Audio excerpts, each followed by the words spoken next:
The woman put a scarf on the snowman, but after she left, the snowman turned into a handsome guy. The snowman curiously observed everything around him, and didn't forget to greet the passers-by. While escaping, he accidentally fell into a clothing store, and grabbed a set of clothes. The next morning, as the woman passed by on her way to work, she saw the snowman chatting with other snowmen. The woman thought he was a beggar, so she kindly greeted him. The snowman, clueless, asked what had happened. "I'm made of snow. How did I become real?"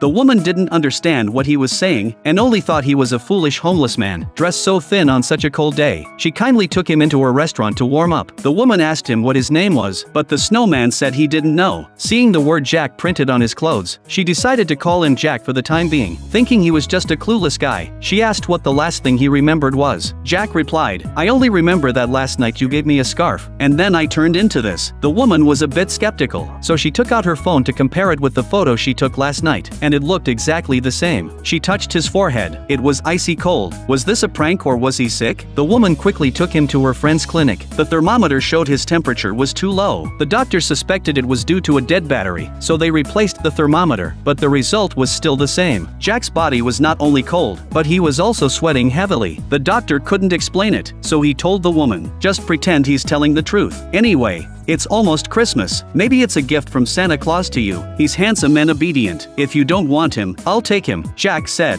"It was you who brought me back to life with the scarf. I just like being with you." The woman helplessly said, "You need a sickbed, not a scarf." Jack immediately put on a pitiful expression. The woman had no choice but to take him in. So, the woman brought Jack home. After turning on the TV for him, the woman planned to go back to the shop to work, but unexpectedly, the snowman started confessing his love again. The woman said, "You can love anything, but you can't casually say you love a person. There are a lot of things in that. In short, you can't go around telling people you love them." Meanwhile, the clothing store owner had called the police, reporting that someone had broken the glass and stolen a set of clothes. The newly appointed sheriff got excited, thinking it was his moment to shine, and started asking around if there was a stranger with a great body running around without clothes. The woman was confused when she heard this. What was supposed to be just taking in a man had turned into hiding a criminal. She had no choice but to prepare a few sets of clothes for Jack, and told him that the sheriff was looking for him everywhere, so he needed to keep a low profile and stay at home, not go anywhere.